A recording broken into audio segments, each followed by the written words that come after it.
Price God. ஏசு கிறிஸ்துவை பிடிக்காதவங்க யாராவது இருப்பாங்களா? ஏசு கிறிஸ்துவை தன்னோட சொந்த தெய்வமாக ஏற்றுக்கொள்ளாதவங்க கூட ஏசு கிறிஸ்து நல்லவர் அப்படின்னு சொன்னால் ஆமாம் அவர் நல்லவர் தானே ஒப்புக்கொள்வாங்க. ஜீசஸ் கிரைஸ்ட் மேலே எல்லா மக்களுக்குமே ஒரு அன்பு இருக்குது, ஒரு ஈர்ப்பு இருக்குது.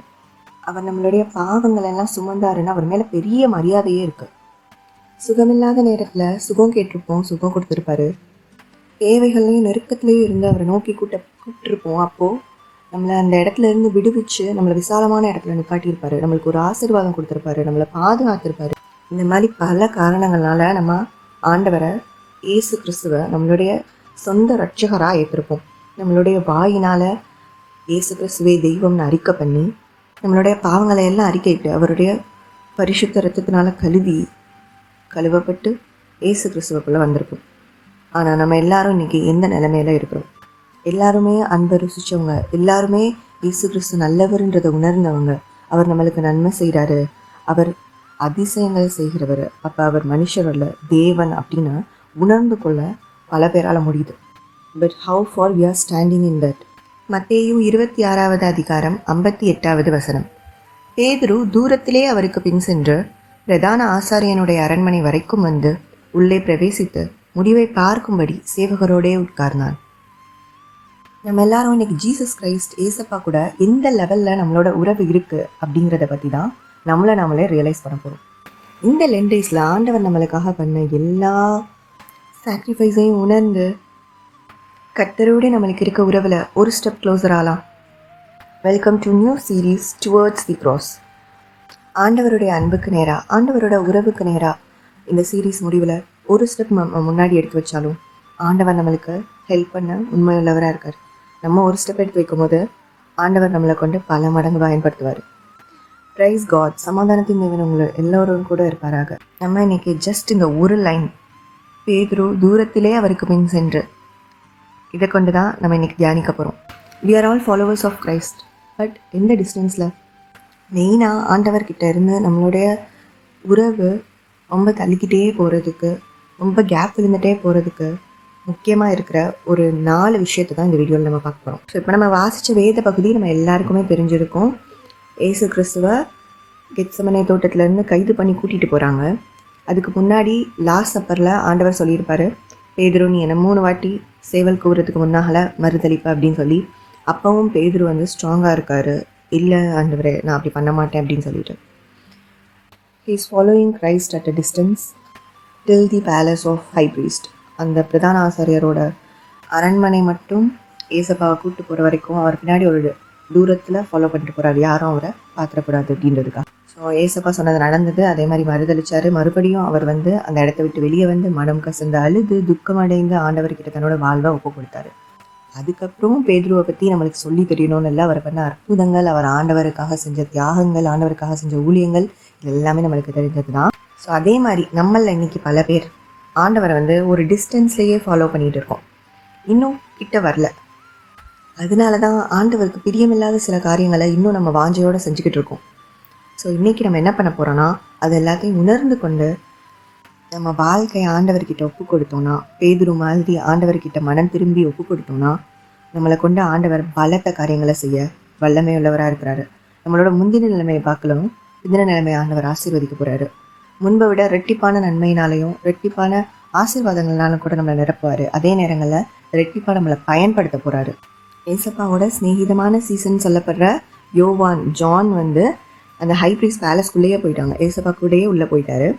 இன்னொரு சீசன் ஆண்டவரை காட்டி கொடுத்த கல்லனாகிய யூதாஸ் காரியோத்து, அவன் எந்த இடத்துல இருக்கானா, ஏசப்பாவை பார்க்க வரல, ஆனால் அவன் உணர்றான், ஒரு பாயிண்டில் உணர்றான், குற்றமில்லாத ரத்தத்தை நான் காட்டி கொடுத்தேன் அப்படின்னு துக்கப்பட்டு அப்படின்னு வேதத்தில் போட்டிருக்கு.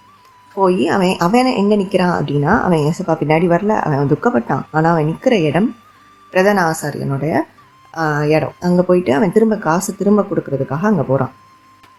இயேசுவை மரண ஆக்கினைக்குள்ளாக தீர்த்துட்டாங்க அப்படிங்கிறது தெரிஞ்சு அவன் மனசு கஷ்டப்பட்டு, குற்றமில்லாத ரத்தத்தை நான் காட்டி கொடுத்தேன், இந்த பணம் எனக்கு வேணாம் அப்படின்னு சொல்லி அவங்கக்கிட்ட திருப்பி கொடுக்குறான். அதுக்கு அவங்க சொல்கிறாங்க, அதுக்கு எங்களுக்கு என்ன, அது உண்பாடு அப்படின்னு சொல்லிடுறாங்க. உடனே அவன் என்ன பண்ணுறான்னா, அந்த இடத்துல அந்த காசை தூக்கி எரிஞ்சிட்டு அவன் போய் சூசைட் பண்ணிக்கிறான். சரி, இவங்க 3 பேரை வச்சும் நம்ம என்ன கற்றுக்குறோம் அப்படிங்கிறத இப்போ பார்க்கலாம். ஜூதாஸ் இஸ்காரியோத் பற்றி பார்த்தோன்னா, அவன் வந்து தெரிஞ்சே தப்பு பண்ணிட்டான், ஆண்டவரை விட்டு தூரம் போயாச்சு, இனிமேல் ஆண்டவர்கிட்ட வர முடியாதோ ஏதோ ஒன்று யோசிச்சு அவன் போய் அவனோட லைஃப்பில் அடுத்து என்ன பண்ண போகிறான்றதை அவனே டிசைட் பண்ணிக்கிட்டான். அவனுடைய ஃப்ளெஷ்லி காரியங்கள், அதாவது மாம்சத்தின் கிரியைகள் வெளியரங்கமாக இருக்கிறதுன்னு கலாத்தியர் 5ஆவது அதிகாரத்தில் போட்டிருக்கபடியான அதில் வர்ற துக்கம், அந்த கில்ட்டி ஃபீலிங், அதில் போய் அவன் சூசைட் பண்ணிக்கிட்டான். அவன் மறுபடியும் ஆண்டவர்கிட்ட வரவோ இல்லை எது பண்ணவோ அவன் யோசிக்கல. அவன் துக்கப்பட்டதுமே, ஆனால் மறுபடியும் ஆண்டவர்கிட்ட வரல. ஸோ இது மாதிரி சில பேர் நான் ஆண்டவரை விட்டு தூரம் போயிட்டேன், இல்லை ஆண்டவருக்கு எதிராக ஆண்டவருக்கு விரோதமாக ஒரு பாவம் செஞ்சுட்டேன்னு சொல்லி மறுபடியும் ஆண்டவர்கிட்ட வராமையே ஏசப்பா மன்னிக்க தயப்பெருத்தவராக இருக்கிறாரு, பிதாவாகிய தேவன் நம்மளை பிள்ளையாக ஏற்றுக்கொள்ள உண்மையுள்ளவராக இருக்கிறாரு அப்படிங்கிற காரியங்களை மறந்து ஆண்டவரை விட்டு பின் சென்றவங்க நிறைய பேர் இருக்கிறாங்க. செகண்ட் குரூப் பேட்ரோ மாதிரி ஒரு டிஸ்டன்ஸில் ஆண்டவரை ஃபாலோ பண்ணிட்டு போகிற குரூப். இதில் தான் நம்ம நிறையா பேர் இருக்கிறோம். போன வருஷம் நானும் இதே மாதிரி ஒரு சிச்சுவேஷனில் இருந்தேன். நான் ஆண்டவரை ஒரு டிஸ்டன்ஸில் வைக்க ஆரம்பித்தேன். எப்போது எனக்கும் ஆண்டவருக்கும் இருக்கிற ரிலேஷன்ஷிப் கொஞ்சம் கொஞ்சமாக வீக்கனாக ஆரம்பிச்சிச்சோ, எனக்குள்ளே இந்த உலகத்தின் காரியங்கள் அதிகமாக உள்ளே வர ஆரம்பிச்சது. என்னுடைய மாம்சீகம் என்னை மேற்கொள்ள ஆரம்பிச்சது. எனக்கு இருந்த பழைய குணங்கள், ரட்சிக்கப்படுறதுக்கு முன்னாடி இருந்த என்னுடைய குணங்கள் எல்லாம் என்னை எனக்குள்ளே வந்து நான் ஆண்டவரை விட்டு தூர போக ஆரம்பித்தேன். ஆனால் ஆண்டவர் மேலே இருந்த அன்பு மாறலை. ஆண்டவர் நல்லவர்ன்றது தெரியும். ஆனால் ஆண்டவர் கூட இருக்கிற உறவும், ஆண்டவர்கிட்ட பேசுகிறதும், எந்த செய்கை செஞ்சாலும் ஆண்டவர்கிட்ட கேட்டு செய்கிறதும், இதெல்லாம் மாறி ஆண்டவரை விட்டு ஒரு டிஸ்டன்ஸ் போனதை என்னால் புரிஞ்சுக்க முடிஞ்சது. ஆனால் மறுபடியும் டக்குன்னு ஆண்டவர்கிட்ட என்னால் ஒட்டி சேர முடியல. அதுக்கு நிறைய காரியங்கள், உலகத்தின் கவலைகள், நம்ம மனசில் உண்டாகிற யோசனைகள், இந்த மாதிரி பல காரியங்கள்னால ஆண்டவருக்கு பக்கத்தில் போக முடியாமல் இருந்தது. அந்த சிச்சுவேஷனை சாத்தான் தனக்கு சாதகமாக பயன்படுத்தி எனக்கு ஒரு பிரச்சனையை கொண்டு வந்து போடுறான். யாருமே ஒரே நாளில் பாவம் பண்ணுறது இல்லை. வேதம் சொல்லுது, பாவமானது கர்ப்பந்தரித்து அது பண்ணிகிட்டே இருக்கும்போது அது ஒரு நாள் பாவமாக வெளிப்படுது அப்படின்ட்டு. அதே மாதிரி தான் நம்ம செய்கிற சின்ன சின்ன விஷயங்களும், நம்ம ஆண்டவரை விட்டு தூரம் போய்கிட்டே இருக்க ஒரு பாயிண்ட் வரைக்கும் ஒன்றுமே தெரியாது, நம்மளுக்கு எதுவுமே மாறின மாதிரி தெரியாது. ஆனால் பிசாசு அதை கொண்டு உள்ள நுழைஞ்சு நம்மளோட வாழ்க்கையில் அவன் நம்மளை அழிக்கணும்னோ, ஆண்டவருடைய அன்பை விட்டு நம்மளை முற்றிலுமாக பிரிக்கணும்னோ அவன் தந்திரமாக செயல்பட ஆரம்பிக்கும் போது தான் நம்மளுக்குள்ள பிரச்சனைகள் எல்லாம் வர ஆரம்பிக்கும். அதே மாதிரி எனக்குள்ள கொஞ்சம் கொஞ்சமாக ப்ராப்ளம் வர ஆரம்பிச்சு, எனக்கு ஒரு உணர்வு இல்லை, இது என்னுடைய தப்புனால, எனக்கு ஆண்டவருக்கு இருக்க ரிலேஷன்ஷிப் சரியாக இல்லாதனாலன்ற உணர்வு இல்லாமல் நான் ஆண்டவரை நேசிக்கிறேன், ஆனால் என் வாழ்க்கையில் எந்த பிரச்சனை வந்திருக்கு, நான் உண்மையாக இருக்கிறேன், எனக்கு என் பிரச்சனைன்னு என்ன ஒரு சுய நீதிமானாகும், அதாவது செல்ஃப் ரைட்டியஸ்னஸ்ன்னு சொல்லுவாங்க. நான் பண்ணுற தப்பே எனக்கு தெரியாதபடிக்கு என்னுடைய கண்கள் மூடப்பட்டு ஏன் எனக்கு இந்த மாதிரி பிரச்சனை வருதுன்னு என்னுடைய கோபத்தை ஆண்டவருக்கு நேராக திருப்பி என்னை ஆண்டவருடைய அன்பை விட்டு பிரிக்க வைக்கிறதுக்காக ஒரு கேவலமான வாழ்க்கை நான் ஆண்டவர் எனக்கு உயிர் கொடுத்து ரட்சித்தும் ஒரு கேவலமாக ஏசப்பா முன்னாடி நான் நின்னேன் அந்த நேரத்தில். ஆனால் ஆண்டவர் அப்படியே போக விடலை, உணர்த்தினார் செகண்ட் சான்ஸ். இன்றைக்கி ஒருவேளை இந்த வீடியோ பார்த்துட்ருக்க நீங்கள யாராவது ஒரு ஆளுக்காச்சும் ஆண்டவர் இந்த மாதிரி தூரமாக போயிட்டேன், நான் ஆண்டவரை ஃபாலோ பண்ணிகிட்டு இருந்தேன், பட் ஒரு டிஸ்டன்ஸில் இப்போ எனக்கும் ஏசப்பாவுக்கும் இருக்கிற உறவு ஒரு டிஸ்டன்ட்டான உறவாக மாறிடுச்சு அப்படின்னு நினச்சிங்கன்னா, உங்களுக்கு ஆண்டவர் சொல்கிறாரு, there is a second chance. எனக்கு செகண்ட் சான்ஸ் கொடுத்த ஆண்டவர் உங்களுக்கும் கொடுக்குறாரு. You have a second chance. ஆண்டவர் மறுபடியும் ஏற்றுக்கொள்ளுங்கள். மறுபடியும் ஆண்டவர்கிட்ட இருந்த உறவில் பலப்படுங்க. இந்த பேக் ஸ்லைடிங்காக இருந்ததுக்கு என்ன ஸ்பெசிஃபிக் காரணம்னு உங்களுக்கு தெரியும். உங்களுக்கு ஆண்டவர் உணர்த்துவார், ஆவியானவர் உங்கள் கூட பேசுவார். நம்ம மீட்கப்படும் நாளைக்கென்று முத்திரையாக பெற்ற பரிசுத்த ஆவியானவரை நம்ம துக்கப்படுத்தவே கூடாது. அதை நம்ம செஞ்சுட்டே இருக்கும்போது ஆவியானவர் நம்மளை விட்டு விலகினதை நம்மளால் உணர முடியாது. அவர் நம்மளை விட்டு போயிட்டாருன்றதே நம்மளுக்கு தெரியாது. இன்னும் நம்ம ஆண்டவரோட பிரசனத்துக்குள்ளே தான் இருக்கோம், ஆண்டவர் நம்மளை பார்த்துட்டு தான் இருக்காரு, பரிசுத்த ஆவியானவர் நம்மளுக்குள்ளே இருக்கிறாரு, நம்மளோட யோசனைகள் செய்கைகள் எல்லாவற்றிலையும் அவருடைய சித்தத்தை வெளிப்படுத்துறாரு அப்படின்னு நம்ம நினச்சிட்ருக்கோம். ஆனால் நம்ம உலக பிரகாரமாக மாம்சீகமாக பல காரியங்களை யோசித்து அதன் வழியிலேயே தான் போய்கிட்டு இருக்கோம். காட் எனக்கு கொடுத்த செகண்ட் சான்ஸில் மறுபடியும் அவருடைய அன்பை ருசிக்க முடிஞ்சுது. அவர் எவ்வளோ பெரியவர், நான் எவ்வளோ தூசிக்கு சமமான, எவ்வளோ சின்னவர், ஆண்டவருடைய கிருபை எவ்வளோ பெரியது, அவர் எவ்வளோ பெரிய தேவன்கிறத உணர்த்த வச்சார். ஆனால் ஒரே நாளில் யாராலையும் திரும்ப ஆண்டவருக்குள்ளே கிட்டே சேர முடியும்னா இதுவும் ப்ராசஸ் தான். நம்ம எப்படி ஆண்டவரை விட்டு விலகிறதுக்கு ஒரு ப்ராசஸாக விலகி போகணுமோ, ஆண்டவர் கூட கிட்ட சேர்கிறதுக்கு ஒரு ப்ராசஸ் தான். நம்மளை ஒடுக்கணும், நம்மளை தாழ்த்தணும், நம்மளுடைய பாவங்கள் எல்லாத்தையும் மன்னிக்க சொல்லி கேட்கணும், நம்மளுடைய பழைய காரியங்கள் எல்லாத்தையும் விட்டு விலகி வரணும். இதெல்லாம் பண்ணும்போது ஆண்டவர் நம்மளை மறுபடியும் சேர்த்து மறுபடியும் நம்மளை முன்னாடி நம்மளை பயன்படுத்தினதை விட நம்மளை ரெட்டத்தனையாக பயன்படுத்துவார். என்னுடைய அனுபவத்திலேருந்து மெயினாக ஆண்டவருடைய அன்பை விட்டு நம்மளை பிரித்து, அதாவது நம்மளை ஆண்டவரை தூரமாக ஃபாலோ பண்ண வைக்கிற ஒரு 4 காரியங்கள் என்னன்றதை பார்க்குறேன். First, distraction. இது யங் ஏஜில் ரொம்ப ஜாஸ்தியாக இருக்கும். ஆனால் கல்யாணம் ஆகிட்டாலோ, அதுக்கப்புறம் குழந்தை பிறந்துட்டாலோ, அடுத்து வேலைக்கு போயிட்டாலோ இந்த டிஸ்ட்ராக்ஷன் எல்லாம் போய்டும் இல்லை. நம்ம முடிவு பரியந்தம் நம்மளுக்கு போராட்டம் இருக்க தான் செய்யுது. ஸோ நம்ம முடிவு பரியந்தம் நம்ம நிலையில் இருக்கிறது, அப்போ தான் நம்ம ரட்சிக்கப்படுவோம். நம்ம ஜெயம் கொள்ளுகிறவர்களாக மாறணும்னா நம்மளுக்கு நியமிக்கப்பட்டிருக்கிற ஓட்டத்தில் பொறுமையோடு ஓடி ஓட்டத்தை வெற்றிகரமாக நம்ம முடிக்கணும். அதே மாதிரி முடிவு பரியந்தம் போராட்டங்கள் இருக்க தான் செய்யும். டிஸ்ட்ராக்ஷன்ஸ்னு சொல்லும்போது ஒவ்வொருத்தவங்களுக்கும் ஒவ்வொரு விதமாக இருக்குது. இப்போ இருக்க மெயினான டிஸ்ட்ராக்ஷன், நம்மளோட டைம் எல்லாம் நம்மளுக்கே தெரியாமல் இந்த மொபைல் ஃபோன் ஸ்டாப் போட்டு உறிஞ்சிக்கிட்டு இருக்கு. சோஷியல் மீடியா அப்படின்னு ஒரு பக்கம், இன்னொரு பக்கம் ஃப்ரெண்ட்ஸ் சேட்டிங், கெட் டுகெதர், இது ஒரு பக்கம். ஸோ இந்த மாதிரி பல கோணத்தில் நம்மளோட டைமை நம்ம வீணடிச்சுக்கிட்டு இருக்கோம். இது மூலயமா என்ன நடக்கும்?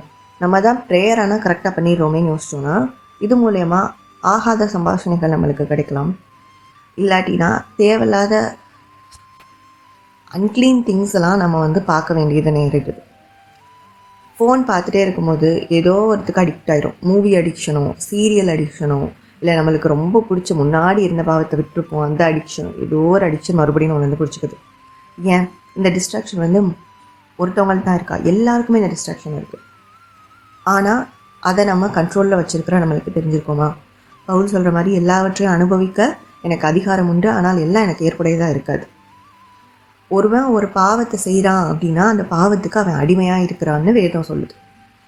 அப்போ நம்ம இந்த ஃபோனை, நம்ம கையில் இருக்க ஃபோனை தூக்கி நம்மளால் கீழே வைக்க முடியல, நம்ம நினச்ச நேரத்தில் நம்மளால் ஃபோனை கீழே வைக்க முடியல, அது நம்மளை கண்ட்ரோல் பண்ணுது அப்படின்னா அது எவ்வளோ பெரிய டிஸ்ட்ராக்ஷன். அதை நம்ம கண்ட்ரோலில் வச்சுக்கணும் அப்படிங்கிறது தான் விஷயம். நம்ம தான் அதை எப்போ யூஸ் பண்ணணுன்றதை டிசைட் பண்ணணும். அது நம்மளை எப்போ அது நினைக்கிற நேரம்லாம் நம்மளை யூஸ் பண்ணணுன்னு அது நினைக்கக்கூடாதுன்ற இந்த அளவுக்கு நம்ம ஃபோனை வச்சுக்கிட்டோம்னாலே இந்த டிஸ்ட்ராக்ஷன் நம்மளை உள்ளே இழுத்துட்டு போகாதபடிக்கு நம்மளை பாதுகாத்துக்கொள்ளலாம். 2வது விஷயம், பயம். ஆண்டவரை சில பேர் வீட்டில் எல்லாரும் ஆண்டவரை ஏற்றுக்கொண்டு இருக்க மாட்டாங்க. இல்லாட்டி எல்லாரும் ஏற்றுக்கொண்டு இருந்தாலும் சுற்றி இருக்கிற சில கிறிஸ்தவங்களோட வாழ்க்கை சாட்சி இல்லாத வாழ்க்கையாக இருக்கும். ஸோ அதை பார்த்துட்டு என்ன இவங்க இந்த மாதிரி ஜீசஸ் பேரை சொல்லிட்டு இந்த மாதிரி இருக்காங்களே, இல்லாட்டி ஜீசஸ் நம்பினப்போ இவங்க ஆனால் ஜீசஸ் அன்பு காட்ட சொல்கிறாரு, பட் இவங்கள்ட்டலாம் அன்பு இல்லாமல் இருக்குது. இந்த மாதிரி மனுஷங்களை, கிறிஸ்தவங்கன்னு சொல்கிற மனுஷங்களை பார்த்து ஐயோ எனக்கு கிறிஸ்தவம் வேணாம் அப்படின்னு சொல்லி பயந்து பின்வாங்குறவங்க, ஒருத்தவங்களை பற்றி ஒருத்தவங்க குறை சொல்கிறது, ஒருத்தவங்க மேலே ஒருத்தவங்களுக்கு அன்பு இல்லாத தன்மைகள். ஸோ இதெல்லாம் வேதத்திலே சொல்லப்பட்டிருக்கு. கடைசி காலத்தில் இதெல்லாம் நடக்கும் அப்படின்னு சொல்லிட்டு அநேகர்னு சொல்லப்பட்டிருக்கு. நிறையா பேருக்கு இதெல்லாம் நடக்கும். நிறையா பேருடைய அன்பு தணிந்து போகும். நிறையா பேர் தற்பிரியராக மாறுவாங்க அப்படின்னு. ஆனால் இதை பார்த்துட்டு ஐயோ கிறிஸ்தவனாலே அப்படின்னா பிரச்சனை போல் அப்படின்னு சொல்லி இந்த பயத்தினாலையும், இன்னொரு காரியம், கிறிஸ்துவ ஏற்றுக்கொண்ட பிறகு நிறைய பாடுகளை சகிக்க வேண்டியது இருக்கே. நம்மளுடைய வாழ்க்கையில் இயேசுவை ஏற்றுக்கொண்டதை நிமித்தமாக ஒரு சிலுவையை தூக்கி கொண்டு நடன்னு சொல்கிறாரு, அப்புறம் நம்ம பாடுகள் செய்யப்படுமான்னு சொல்லி அதை குறித்து ஒரு மாயையான ஒரு பயபிம்பத்தை பிசாசு உருவாக்கி வச்சிடறோம். ஸோ இதனால் பயத்தினால நிறையா பேரை ஆண்டவரை விட்டு பின்வாங்கி போயிடுறோம். இன்னும் சில பேருக்கு வீட்டில் ஆண்டவரை தேடுறதுக்கு ஏற்ப ஒரு சிச்சுவேஷன் இல்லாமல் இருக்கலாம், சர்ச் போகிறதுக்கு, இது எல்லாத்துக்கும் தடை உண்டாகிருக்கலாம். ஸோ அந்த மாதிரி இடங்களில் சில நேரங்களில் பிரச்சனைகள் அவங்க மூலயமா பிசாசு கொடுத்து அந்த பிரச்சனைகள் ஜாஸ்தியாச்சு அப்படின்னா அது மூலயமா என்ன யோசிப்பாங்க, ஐயோ நம்மளுக்கு பிரச்சனை வந்துடக்கூடாது, ஸோ நம்ம சர்ச் போவேனா, ஸோ நம்ம பைபிள் ஸோ இந்த மாதிரியும் ஆண்டவரை விட்டு தூர போகிற காரணம் இருக்கலாம். ஆனால் ஆண்டவருடைய அன்பு என்ன பண்ணுதுன்னா நம்மள்கிட்ட பூரணப்படும்போது இந்த பயம் எல்லாம் இல்லாமல் போகும். ஆண்டவருடைய அன்பு நம்மகிட்ட எப்போ பூரணப்படும்? ஆண்டவருடைய செய்கைகளை நம்மளை உணரும்போது. ஆண்டவர் நம்மளுக்காக செஞ்சுருக்காரு, நம்மளுக்காக பல காரியங்கள் அவர் நிர்ணயம் பண்ணி வச்சிருக்கிறாரு, நம்மளோட வாழ்க்கை அவர்கிட்ட கொடுத்தா அழகாக மாறுன்ற உண்மையை நம்ம தெரிஞ்சு கொள்ளும்போது, பிசாசு நம்ம காதில் போடுற பொய்கள், நம்மளுடைய மாம்சீகம் நம்மளை தடுக்கிற அந்த தடுப்புகள் எல்லாத்தையும் தாண்டி ஆண்டவரை உங்களிடத்தில் நான் ஒப்பு கொடுக்குறேன், நீங்கள் வழி நடத்துங்க, என்னுடைய பயத்தை மாற்றுறதுக்கு உங்களால் முடியும், என்னுடைய சூழ்நிலைகளை மாற்ற உங்களால் முடியும் அப்படின்னு நம்மளே வெறுத்து ஆண்டவர்கிட்ட நம்மளை நீங்கள் போதும் அப்படின்னு சொல்லி முன்வர அந்த ஃபர்ஸ்ட் ஸ்டெப் எடுத்து வைக்க நம்ம தயாராக இருக்கணும். இங்கிலீஷில் ஒரு ப்ராவர்ப் சொல்லுவாங்க, first step is always the hardest அப்படின்னு சொல்லிட்டு. இதே மாதிரி சொல்லுவாங்க, நோ பெயின் நோ கெயின் அப்படின்னு சொல்லிட்டு. ஃபர்ஸ்ட் ஸ்டெப் எப்போயுமே கஷ்டமாக தான் இருக்கும்.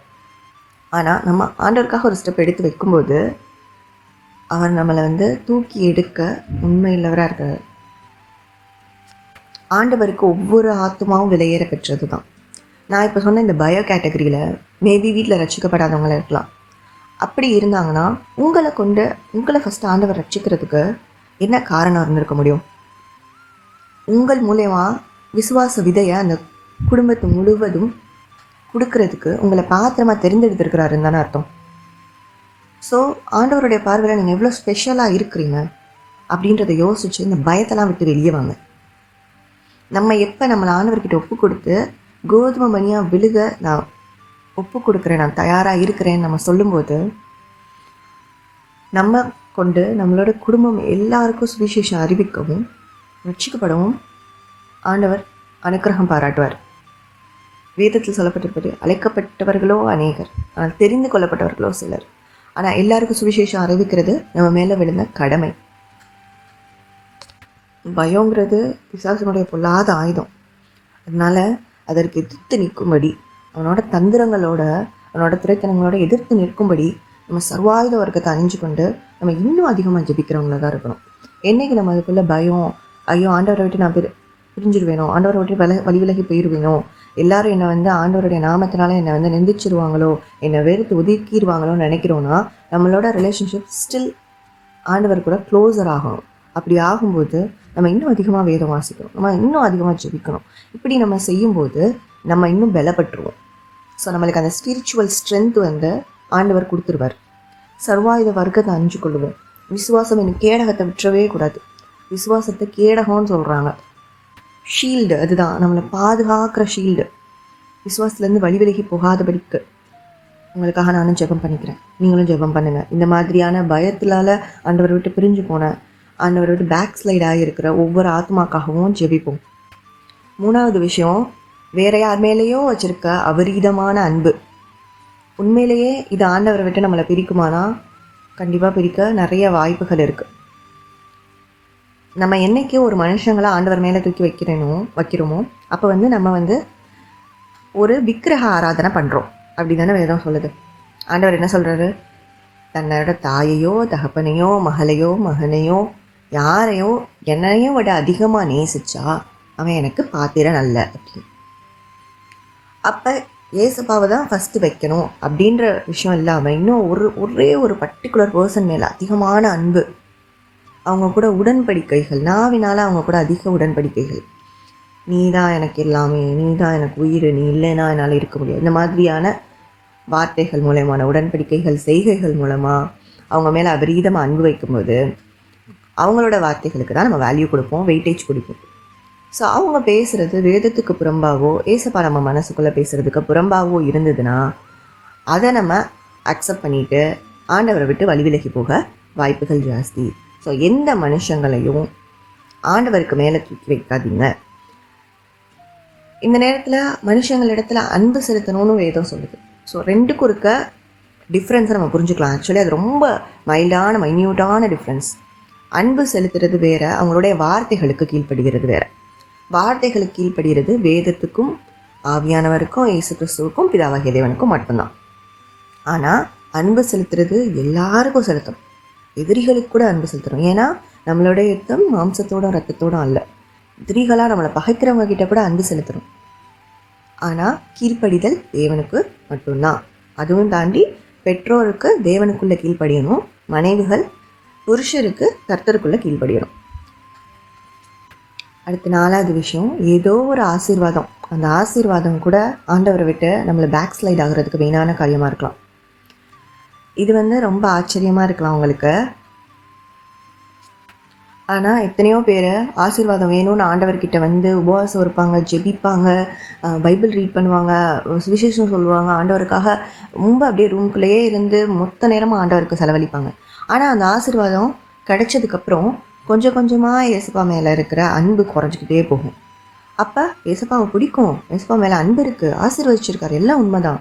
ஆனால் ஒரு டிஸ்டன்ஸில் தான் இருக்கார் ஏசப்பா.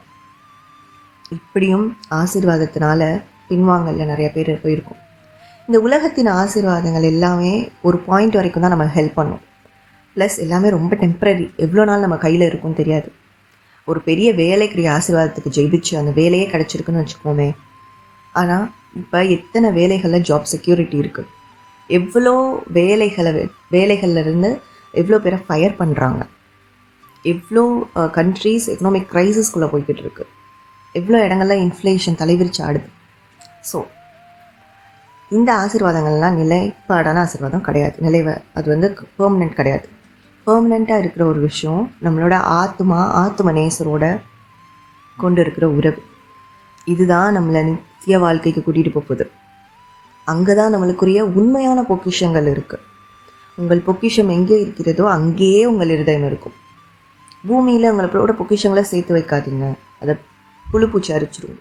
ஆனால் நித்திய ஜீவனுக்கு ஏற்ற கிரியைகளை நடப்பிக்கும் போது நீதியின் நிமித்தம் நம்ம செய்கிற காரியங்களுக்கு பரலோகத்தில் பொக்கிஷம் உண்டாயிருக்கு. அதனால் ஆசீர்வாதம் கிடைச்சி அதன் மூலயமா அந்த மயக்கத்தில் ஆண்டவரை விட்டு விலகி போயிருந்தோம்னாலும், ஒரு தூரத்தில் ஆண்டவரை ஃபாலோ பண்ணிகிட்டு இருக்கோன்னா கிட்ட வருவோம். ஒரு ஸ்டெப் இன்னைக்கு இருக்கிற ஒரு சில விஷயங்கள், பாவ வாழ்க்கை, டிஸ்ட்ராக்ஷன்ஸ், அடிக்ஷன்ஸ், மனுஷங்க மேலே இருக்க அடிக்ஷன், ஆசீர்வாத மயக்கம், இந்த மாதிரி ஏதோ ஒரு காரியங்கள்னால ஒரு தூரத்துலேயே ஏசப்பா வச்சுருக்கேன்னு நினச்சிருந்தோன்னா இன்றைக்கி ஒரு ஸ்டெப் க்ளோஸ் ஆகும். நம்மளோட விசுவாசம் பலப்படட்டும். விசுவாசமானது காணப்படாதவைகளில் நிச்சயமும் நம்பப்படுகிறவைகளில் உறுதியுமாக இருக்கிறது. ஸோ காணப்படாத உலகம் நித்திய வாழ்வுன்னு சொல்கிறது. பரலோகத்தை யாரும் பார்க்கல, ஆனால் ஆண்டவரை உறுதியாக பற்றி கொண்டோன்னா அதுதான் உண்மை, அதுதான் மெய்யான உலகம். Let's get closer to God.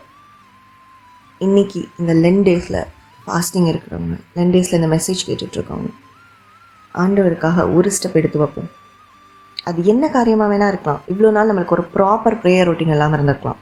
இன்னையிலேருந்து ஒரு ப்ராப்பர் ப்ரேயர் ரொட்டீன் நான் ஸ்டார்ட் பண்ணுறேன் அப்படின்னு ஒப்பு கொடுத்து ஒரு ஸ்டெப் எடுத்து வைப்போம். இன்றைக்கி ஆண்டவர் சொல்லியிருக்கிறபடி என்னால் முடிஞ்ச பேருக்கு சுவிசேஷம் அறிவிக்கிறேன், என்னால் முடிஞ்சவங்களுக்காக ஜெபிக்கிறேன், என்கிட்ட ஜெபிக்க கேட்டவங்க ஒவ்வொருத்தவங்களையும் யோசித்தவங்களுக்காக ஜெபிக்கிறேன், ஊழியர்களுக்காக ஜெபிக்கிறேன். இந்த மாதிரி ஒரு ஸ்டெப் ஆண்டவருக்கு முன்னாடி எடுத்துப்போம். இது எல்லாத்துக்கும் முன்னாடி நம்மளை ப்யூரிஃபை பண்ணுறதுக்கு ஒரு ஸ்டெப் எடுப்போம். ஸோ இப்படி நம்ம பண்ணும்போது God will definitely bless us and going to use us like Peter. எப்படி பேதுருவை பின்னாடி அவருடைய வஸ்திரத்தை தொட்டவங்க எல்லாம் சுகமானாங்களாம். பேதுரு பண்ண அற்புதங்கள், அடையாளங்கள், அப்போஸ்தலர்கள் அநேகம் உண்டு. அது மாதிரி ஆண்டவர் நம்மளை ஹெவன்லி சர்வெண்ட்டாக மாற்றுவார். பரலோகத்துக்கு தேவையான காரியங்களை பூமியில் நடப்பிக்க வைக்கிற அந்த ஆசீர்வாதங்கள்னால ஆண்டவர் நம்மளை நிரப்புவார். ஸ்பிரிச்சுவல் பிளெஸ்ஸிங்ஸ்னால் நிரப்புவார். ஒரு ஃப்ரூட்ஃபுல் லைஃபால் நம்மளை லீட் பண்ணி கொண்டு போவார். இதெல்லாம் ஆண்டவர் கூட ஒரு டிஸ்டன்ஸில் தூரமில் இருந்துகிட்டே இருந்தோன்னா நடக்க முடியாது, நம்மளால் பண்ணவே முடியாது. ஸோ ஆண்டவர் நம்ம கூட பேசுகிறாருங்கிறத உணர்ந்து கொள்ளுவோம். ஆண்டவருக்காக ஒரு ஸ்டெப் எடுத்து வைப்போம். கர்த்தர் நம்மளை உயர்த்துவார். இப்போது அந்த இன்னொரு குரூப், ஒரு மெயினான குரூப், உள்ளே போன ஒரு அன்பான சீஷன், இன்னொரு சீஷன் போடப்பட்டிருக்க அந்த ஜானை பற்றி பார்ப்போம். அவர் ஏசப்பாக்கு பின்னாடி உள்ளக்கே போயிட்டார். அவராக அந்த சுற்றி இருக்கிற பிரதான ஆசிரியர்கள்லாம் அவ்வளோ ஃபெமிலியர் இல்லைன்னு சொல்கிறாங்க. பட் ஆண்டவர் கூடயே நிற்கிறாரு. கடைசியில் ஆண்டவரை சிலுவையில் அறையும் போதும் ஆண்டவர் பக்கத்துலேயே நின்றுட்டு இருந்தார். அதுதான் நம்ம ஸ்பிரிச்சுவல் ஸ்டாண்டர்டில் நம்ம அடைய வேண்டிய மெச்சூரிட்டி. நம்மளால் யாராலையுமே ஸ்பிரிச்சுவலாக நான் மெச்சூர் ஆகிட்டேன்னு சொல்லவே முடியாது. அது நம்ம இந்த பூமியை விட்டு போகிற காலம் வரைக்கும் கூட நம்மளால் சொல்ல முடியாது. யாருமே ஸ்பிரிச்சுவலி மெச்சூர்ட் கிடையாது. ஆனால் இப்போ இருக்கிறத விட இன்னும் கொஞ்சம் அதிகமாக க்ளோஸ் ஆகிருக்குமா? இன்னும் ஆண்டவருடைய வார்த்தைகளை, ஆண்டவர் பேசுகிறத நம்மளால் கிளியராக கேட்க முடியுதா, புரிஞ்சுக்கொள்ள முடியுதா? நம்ம கூட ஆண்டவர் இடைப்படுறாரா, அதை புரிஞ்சுக்கிறோமா, அதுக்கு கீழ்ப்படுகிறோமா? இதெல்லாம் தான் நம்மளுடைய ஸ்பிரிச்சுவல் லைஃப்பை அடுத்த லெவல் கொண்டு போகுது. So I hope you got the essence what I try to say. இந்த மெசேஜ் மூலமா ஆண்டவர் உங்களோட இடைப்பட்டாங்க. தேவையானவங்களுக்கு ஷேர் பண்ணுங்கள். உங்களோட கமெண்ட்ஸை எனக்கு தெரியப்படுத்துங்க. நம்ம யோவானை போல் ஆண்டவரை இன்னும் கெட்டி சேர்ந்து பேதுருவை போல் எடுத்து பயன்படுத்துங்கப்பான்னு ஒப்பு கொடுத்து நம்மளுடைய வாழ்க்கையை ஆண்டவர் கூட ஒப்புரவாக்கி கொண்டோன்னா கர்த்தர் நிச்சயமாக நம்மளை அவரோட சித்தத்தின்படி நடத்தி அவர் நம்மளுக்காக வச்சிருக்கிற திட்டத்தை நிறைவேற்றுவார். God bless you all.